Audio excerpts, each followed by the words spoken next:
You're listening to the official podcast of Bloodstock Open Air Festival.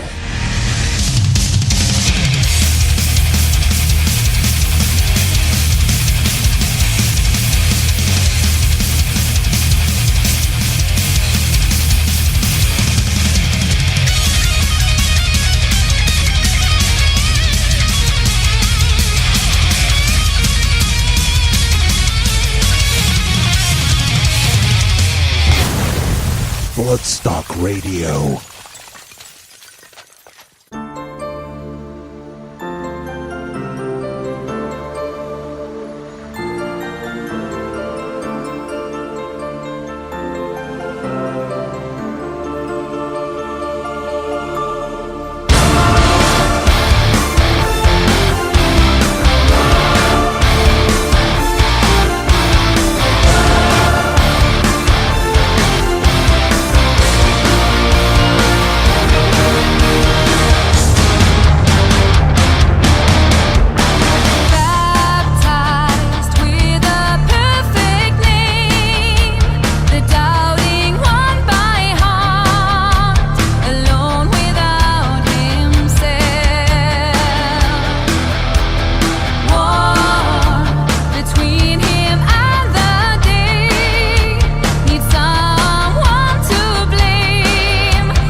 Yes, hello, good evening and welcome to Bloodstock Radio podcast number 41.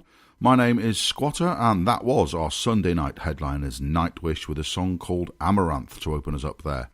We've got another busy show tonight with 3 interviews all incorporating some music as well. We'll be hearing from a band who played at Bloodstock in 2017. Plus, in keeping with the current news, we've got a metal band from Syria, of all places. But first up, Line of Fire have got a new album coming out in June. So let's hear from them, and we've got an exclusive first airplay of a song from that album as well. This is Bloodstock Radio, and you're very welcome to it.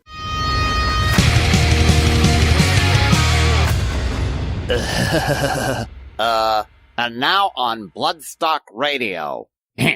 It's time to hear some new releases. Okay, next up on Bloodstock Radio, we're having a catch-up with the guys from Line of Fire. How are we doing, guys? Yeah, great. Yeah, great. Cool. Very well, thank you. Yes, I've been listening to a little sneaky preview of a rather funky little album that's been sent over to me. So, let's have a bit of a chat about that. Nothing in My Way is on the way, yeah? Yes, it is. June the 22nd. Eventually. Yes, eventually, exactly. Yeah, it's been a long time coming. Was it a long, drawn-out process actually putting it together? Not massively. No, the songs come together. The main thing is actually the songs. They do take a while to come together, to be honest, because they're always changing. You know, we like to leave a song 6 months before we decide to record it. So yeah, once it all came together, it went really well. Really, we got in touch with Sam Bloor, Lowland Studios, booked in. Chris Kenny helped us get the scratch tracks together, the click tracks and everything, and got it recorded. Went really smoothly, actually, really well. 5 days. Yeah, 8 songs in 4.5 days. 4.5 days, yeah. Yeah, really well. Yeah. It's it's 8 songs, but they're reasonably long songs as well, which is always a delight when you've got a radio show, because you always want to crowbar sort of shorter songs in, and they're just sort of like, oh no, not 8-minute songs, that's no good. So yeah. But as I say, I've been having a bit of a listen to what you've sent over to us so far, and it all sounds really good. So you must be really pleased with it, yeah? Yeah, really pleased with it. Yeah, we're all well. Very happy with it. Yeah. Yeah, and we saw the artwork as well. You've sent us shown a glimpse of the artwork there by Mr. Dilkington over at Very Metal Arse. That's him. He's a legend. Yeah, Very done a great job. He's done fantastic with it. Yeah, we gave him a rough idea, didn't we? Yeah. Sort of left him, apart from having a rough idea, pretty much free reign to do what he wanted to do with it, and we all think it's come out Brilliant. amazing, really. Yeah, it does sound sort of, having known you guys for a while and having seen you play live a few times and that, it does sort of sum up the band. It's a very sort of, iconic sort of looking thing, but it's very Line of Fire, if you know what I mean. It really suits you.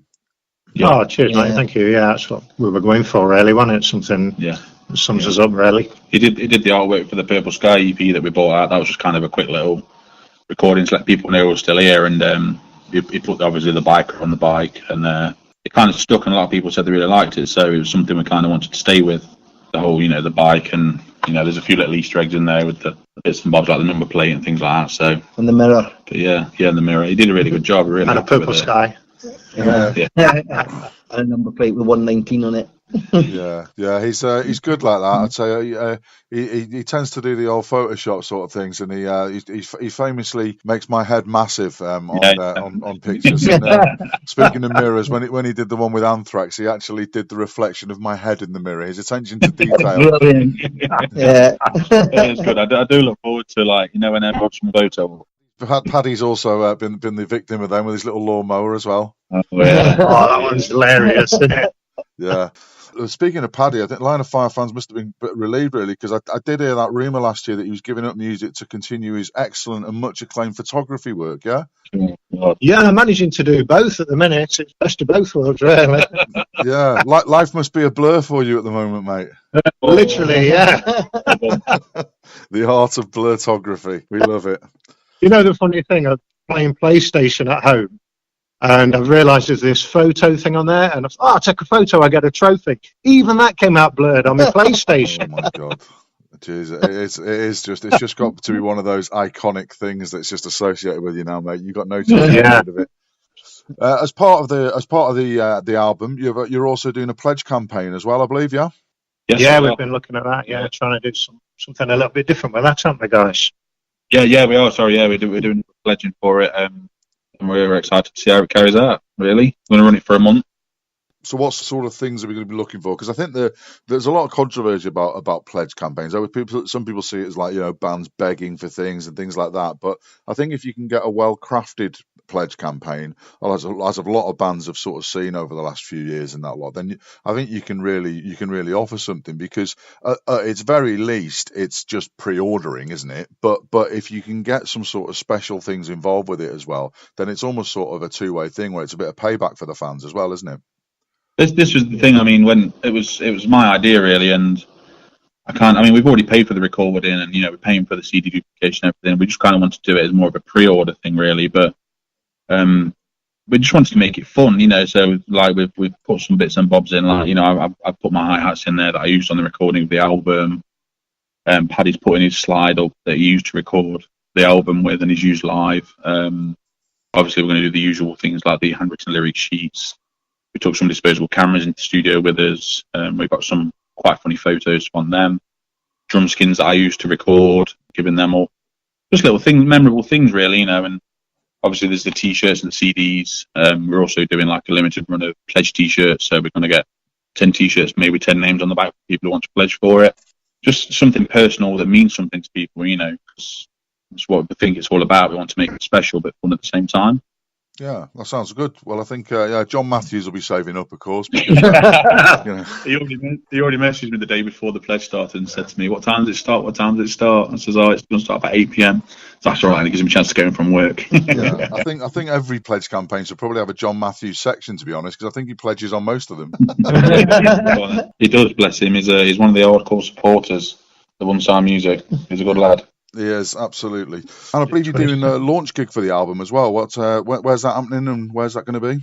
Yeah, that's happening at the Chameleon in Nottingham on the Friday the 22nd of June, sorry.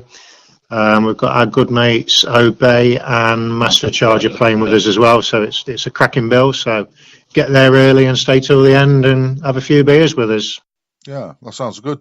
So so we're going to hear a track exclusively. So thank you very much for giving us this. So we'll get to that in a little while, but just rewinding, because obviously we are Bloodstock Radio, and you guys played Bloodstock 2013, the New Blood stage. So what's your memories from actually playing it that year?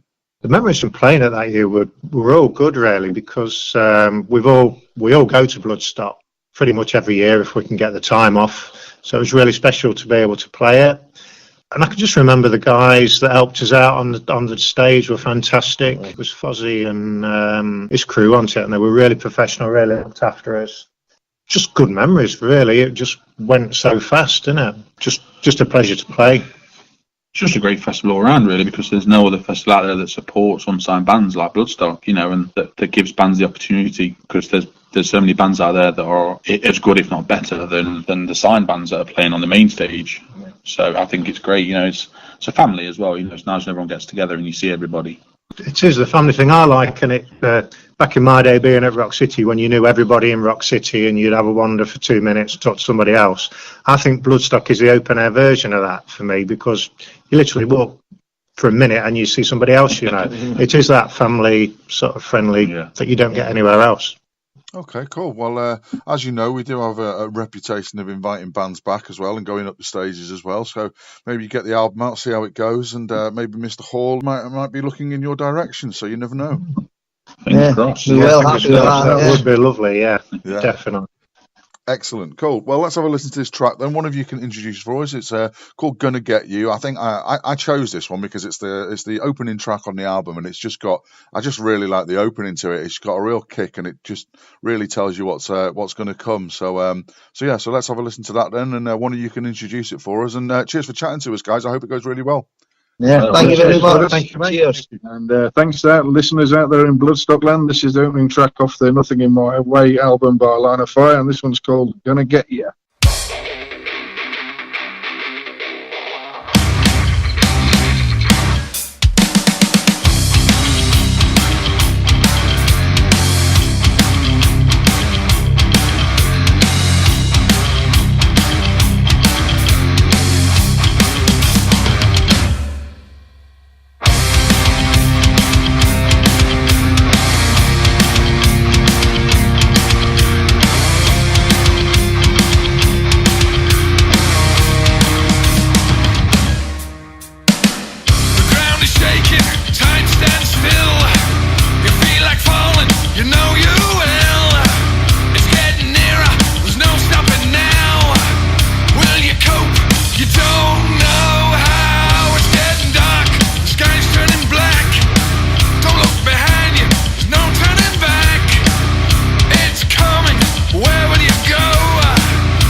Hey, this is Paul Mazurkowitz, the drummer from Cannibal Corpse, and we will see you, all you rabid fans, at the Bloodstock Festival this summer. Be there.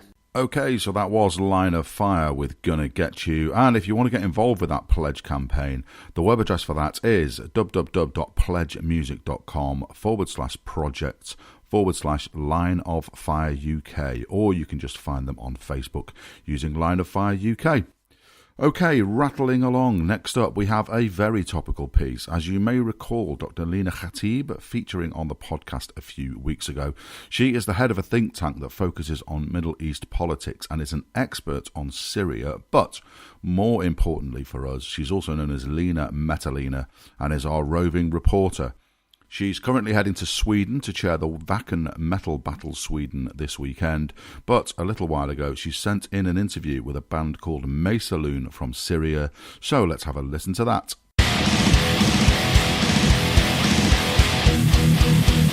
The big interview. Hello, this is Lina for Bloodstock Radio, and I am absolutely thrilled to be talking to a band from Syria. Yes, you heard it correctly. It's a band from Syria, and they are in Damascus right now. You might wonder how come there is a metal band operating in Syria at the moment with the civil war raging. Well, let the band members themselves tell us something about that. The band is called Maysalun. And those of you who have been following Global Metal Apocalypse or the Moshville Times here in the UK might have come across this band that's been doing really amazing, incredible work considering the circumstances they are under. So, hi guys, first of all, who's with us today? Thanks, Lina, for this amazing opportunity on that amazing radio of yours. This is Jake, lead guitarist and the vocalist. Here we have Dio, the bassist. Hey, I'm Dio. And this is Khudr.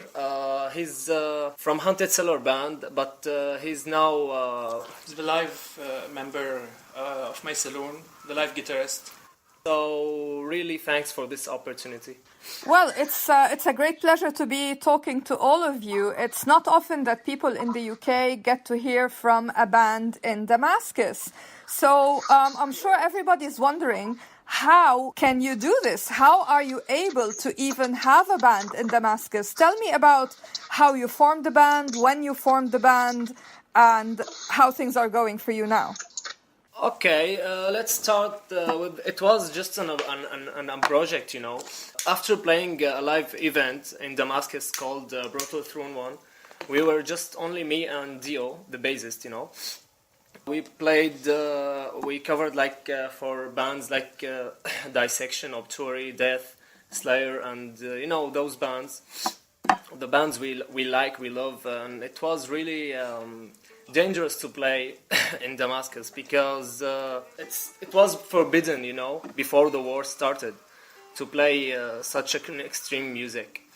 After the event, we decided to write our own music, me and Dio. So we started all of this. Then Youssef El-Yazji joined the band, and recently Rami Ibrahim joined us, the drummer. Okay, so when was this event that you're talking about? What year? Brutal Throne 1, it was in 2015, yes. It was really good. It was in Damascus, you know. We played a lot of good tracks and songs, and people got excited about it, but we were like, how can I say it? It was really dangerous, you know. You know, mortar shells were bombed. Dropping.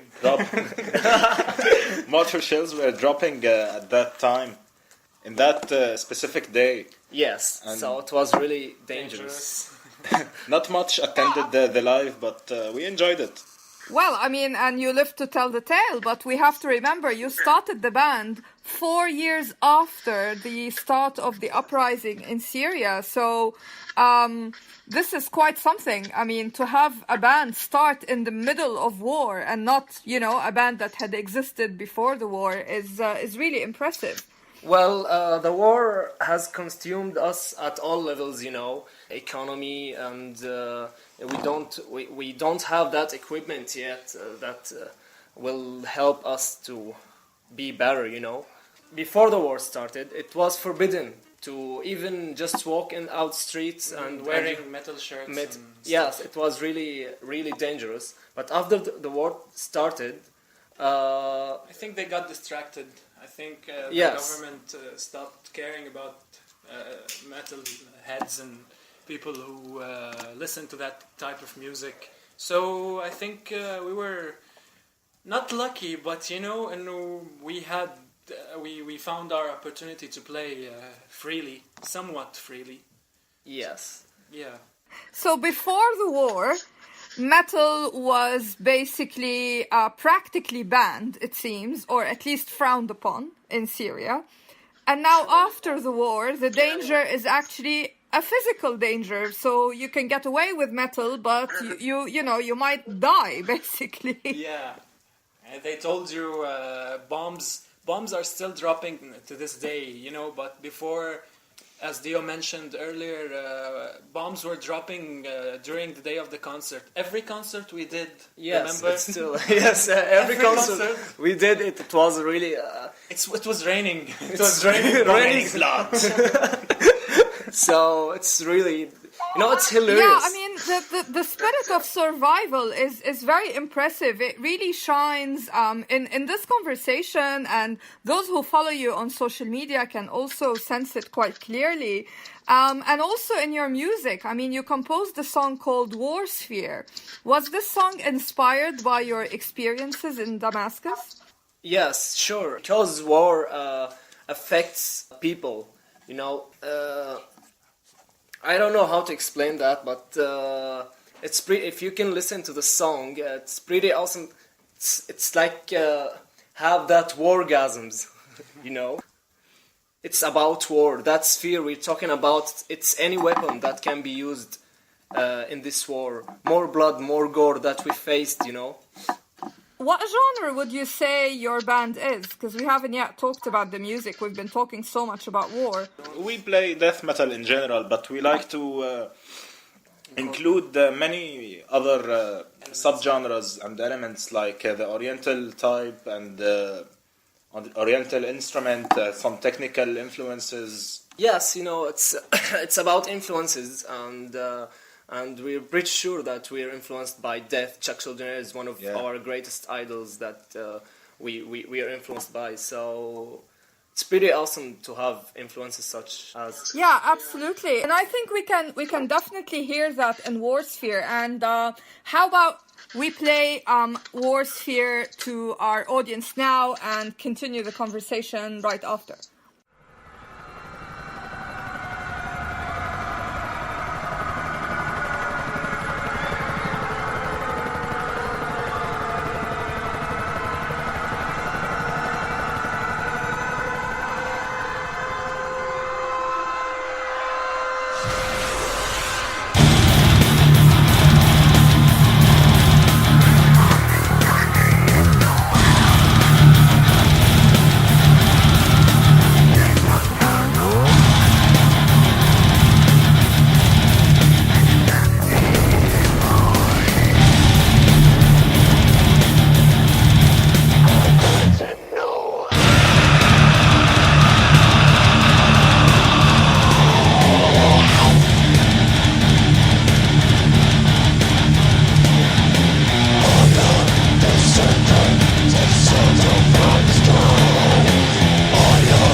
right, so we're back, and that was Voice Fear by Maysalun, the band from Damascus, Syria, that I am talking to right now, and I still cannot believe that finally I'm able to interview you guys. I've been following your work for a while now, and I'm just so impressed by your spirit of determination as well as by the music. And I'm sure I'm not the only one paying attention.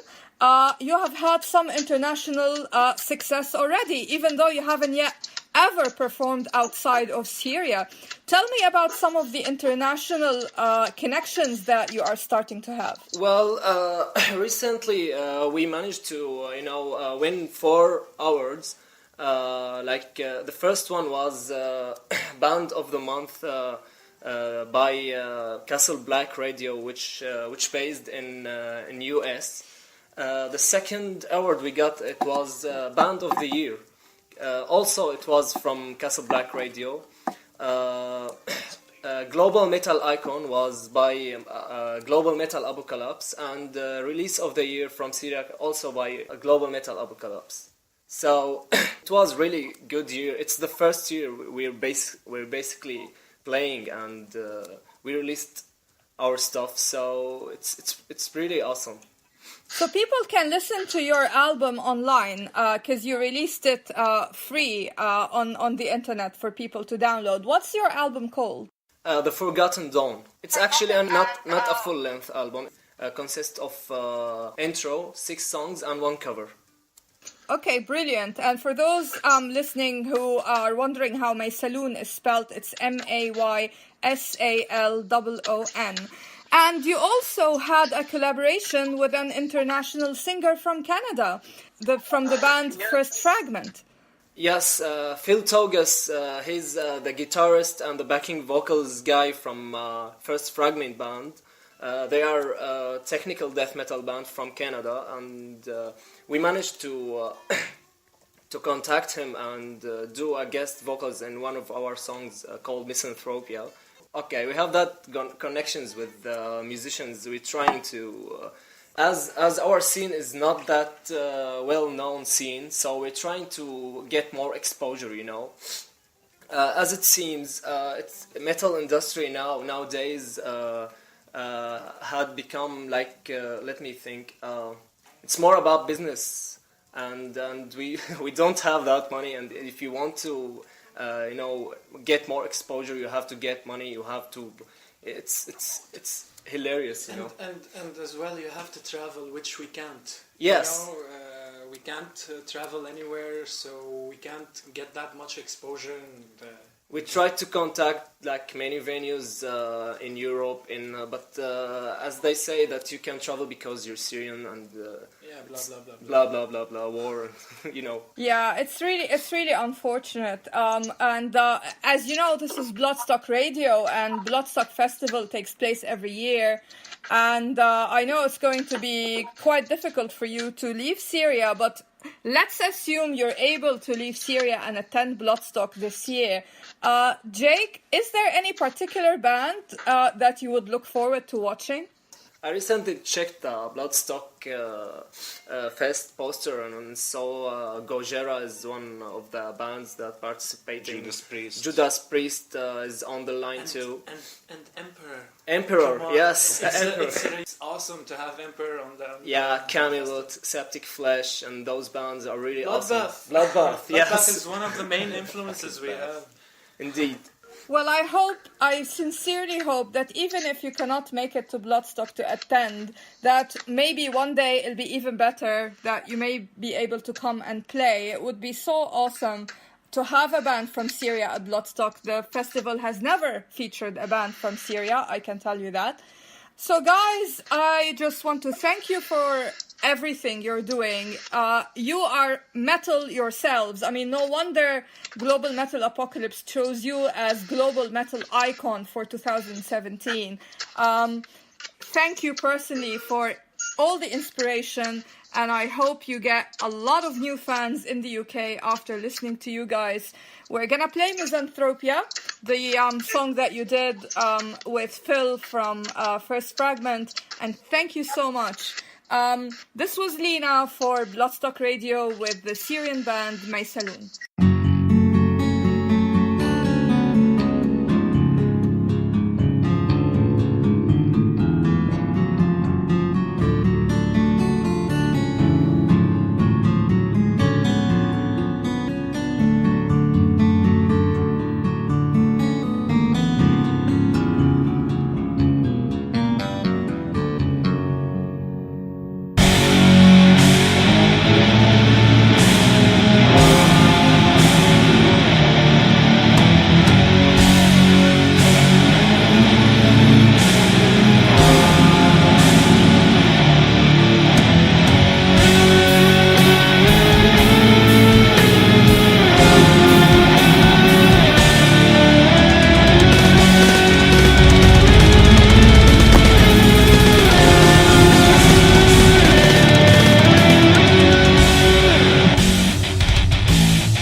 Oi, oi, this is Crusher, and you're listening to Bloodstock Radio.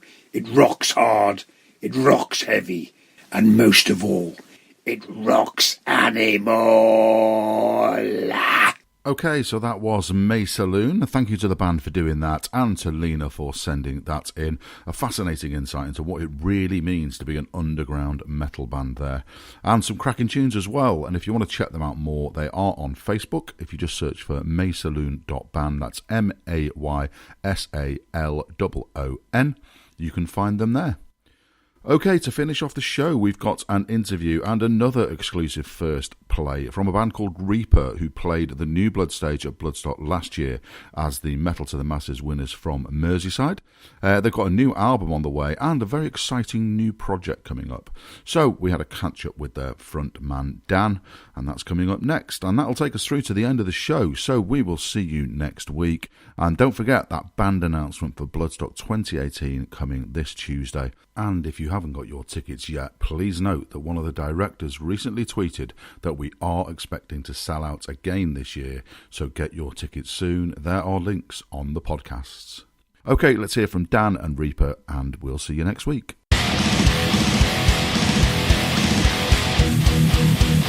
Band chat. Okay, so this is Squatter on Bloodstock Radio, and next up we're having a catch up with Dan from Reaper. How you doing, mate?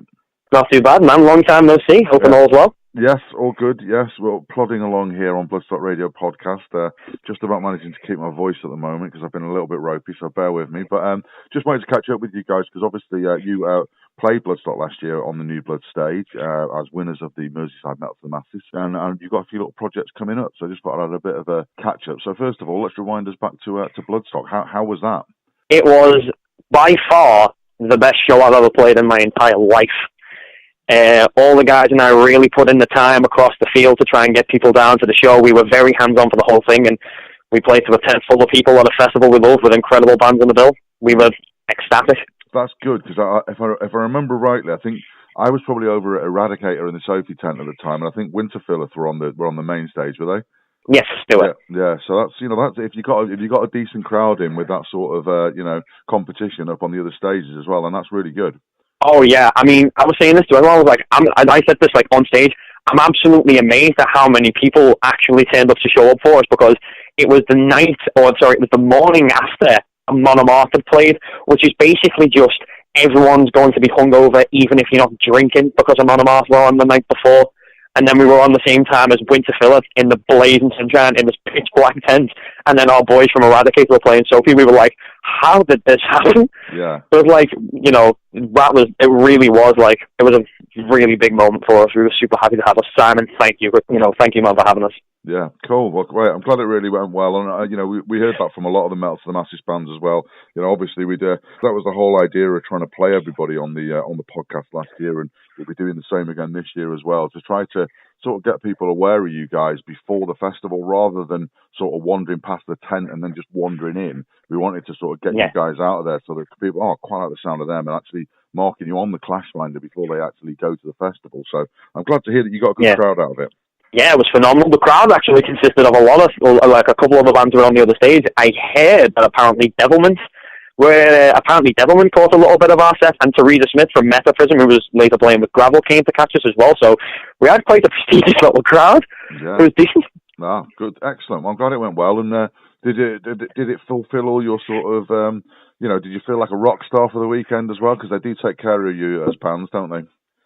Oh yeah, man, absolutely loved it. The thing is, I spent a lot of my time there because I'm a bit of a workaholic. I spent the vast majority of my time in the little VIP area just trying to, get some names, get some contacts and whatnot. But the most fun I had was chatting to a lot of the people behind the tents. And a lot of people say, don't meet your heroes. And I met a lot of really amazing people back in those tents, man. Like Danny Filth, from Devilment and from Cradle of Filth. Such a nice dude. Bumped into him and he was like one of the nicest guys. Well, that's what we you sort of find at Bloodstock. I mean, some of the bigger festivals and that lot, that you're not really good, even when you're performing, you're not necessarily going to get that sort of opportunity. But a lot of fans sort of say, like, we had Benji from Skindred, Danny, as you say, they were just wandering around VIP for most of the weekend that they were there, and just sort of chatting to fans and chatting to other bands like yourselves and stuff like that. So it is great, that sort of VIP area, and even out in the main arena as well, because the bands go wandering out and that lot. So it's good that you managed to get that contact with you as well, and obviously you felt it was beneficial as well. Yeah, man, it was phenomenal. I mean, it's very corny to say, but it did actually feel like one big family. It was really, really, really cool, man. Yeah, no, that's not corny. That's the way we like it. That's all good. Indeed. Okay, so moving forward then, okay, so I think it's fair to say you've had a bit of an up and down 2018 overall. Because you had those dates earlier on in the year with Footprints in the Custard and Raised by Owls. Obviously played Bloodstock before as well, and played Liverpool, Derby, and Manchester. They seemed to go okay, and then you lost your drummer, and it seemed to sort of have a bit of a wobble with things, yeah. Yeah, I think it's fair to say that it's caused a little bit of a delay in a couple of areas. So the Footprints in the Custard tour was phenomenal. Like, that was some of the most fun I've ever had in my life. I absolutely love all of those guys. And Taste the Greed, who came down from Germany. If there is anyone listening to this who was from Hamburg, see that band. They are phenomenal. Some of the tightest musicians I've ever seen, and such nice guys. They pulled us out of a couple of spots. Yeah. Oh, that's good. That's good to hear. I'm glad that went well. So moving on to the sort of future project you got. I know that you're working on an album at the moment, and you got most of the way through that project, but obviously you might have had a few little delays with things and that lot. So what are the sort of timescales on that at the moment? And I believe, hopefully, we're going to be able to hear something from that at the end of this interview, yeah? You will indeed, because the recording and the mixing is done. 100% finished. We are basically, with the little bit of extra time we've got now until our next show, because we want to release it at a show, because it's only right for us to do so. It's been that long, we want to make a big event of it, which we'll get to in a little while. But it's all pretty much there. We're just making some last-minute tinkers now because we've got a little bit more time, we'd like to say. But it's looking and sounding absolutely fantastic. There's not really much of a pushback on the timescale. Should be out within the next few weeks, man. Yeah. And we're super proud of how it's come along, man. It sounds absolutely awesome. It's been a long time coming, so I think it's only right that it sounds very good, but we're very, very happy with the results. Plus, Andy Pilkington, who's an absolute hero and such a nice dude, has done the artwork for us, and it looks gorgeous. Excellent. So, couldn't be happier, man. Good. Sounds all fantastic. Mr. Pilkington does get a lot of airtime on my show. It's got to be said. I should be getting commission from him, I reckon. Yeah, man. Yeah, it's all good though. Cool. Well, that all sounds great, and obviously you've got this project, which is very intriguing, I have to say, because you're in a couple of bands, aren't you? Because you're in another band called Equinox as well. I sure am, man. You've got this project called Stave coming up in Liverpool, which has got a live orchestra with it as well. So tell us a little bit about that. Okay, a quick rundown, because there's obviously a lot to go through here. Yeah. I am studying at the moment, and I figured that I would be able to put together a little night of a lot of the students that I'm working with who are in, my degree and whatnot, and they're all very, very nice folks. And the more and more I got talking to a lot of these musicians, the more I realized, hey, if I pull together some of the tutors that I have here, one of which is Dr. Tom Sykes, who's an absolutely remarkable pianist and violinist, and a really nice dude as well. Me and him, as well as a couple of other folks that I work with, have managed to pull together a small orchestra to be able to play along with the original tracks of Equinox's debut album, we're going to be going into a studio to start recording it pretty soon. Bits of Reaper's album, which will be coming out, it should be coming out before that show. Or it should be coming out on that show, actually, if that happens to be the next one. So there's your date, if you're able to get it. And then they'll be also to be doing a couple of new tracks as well. And then the very last band is my own little solo thing that I put together called Catharsis, which is a solo venture that I've written over the time when Reaper were taking a little bit of a break. And I'm now finally starting to put together into concept album, documenting my course through cognitive behavioral therapy. So it's a very personal kind of event. So we're finishing the night with that. It's going to be professionally recorded, and it's going to be professionally filmed as well. Pat O'Shaughnessy from Liverpool is a great tech. He can be pecking for the night. And the band for Catharsis has been made up of a little bit of a sort of local, couple of guys that I work with typically. Sam Evans, who's an amazing guitar player, Mike McCarroll, who's just a fantastic bass player, and Mr. Stu Barker of Scare Tactics, who's going to be playing drums for me. So it sounds like a real ensemble sort of piece that you pulled together in that lot. It does seem like you're a very busy bunny there, Dan. Mate, sleep is not a priority. Yeah. Sleep ain't a priority when you want to get this stuff done, man. Yeah, you know, I love it. You can hear the passion in your voice with it. So I really do hope that it's a really big thing for you in that. And I know that it's obviously you've been speaking to me over the last few weeks about it. I know that you really are passionate about this. So tickets are £8 available on Skiddle. It's £10 on the door. And what's the venue? The venue will be the Blackheath Theatre in Liverpool. It's just to the left of the Chinatown Gate Arch. So if you go in there, it'll be a very, very nice kind of old-style building. Yeah, that's where you want to be popping in. There's where you want to be buying tickets. Tickets will run out very quickly when it gets closer to the date. So if anyone wants to pick them up, I suggest you do so now. Okay, excellent. Well, let's hope that goes well. That's May the 5th, folks, in Liverpool. It's called Stave, and it's, as I say, those three bands there with a live orchestra behind it as well. £8 on Skiddle, £10 on the door. Okay, cool. Well, cheers for the catch-up, Dan. It's good to hear everything's going well with it. I really hope that goes well for you on the night. So, so you're going to let us have a bit of a sneak preview from the Reaper album, so I'll let you to introduce that.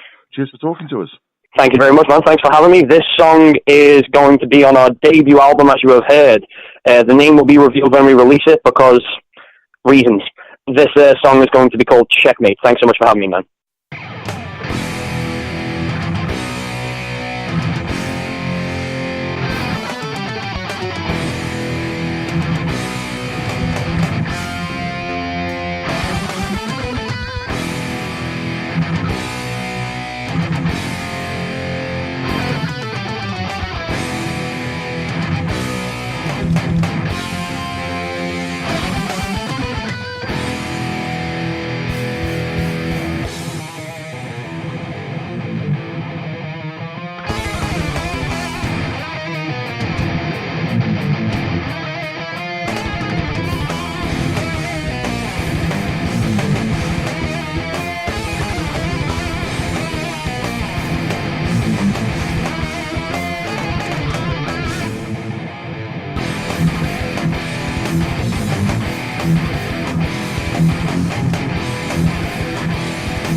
fans, for the fans. Bloodstock Radio.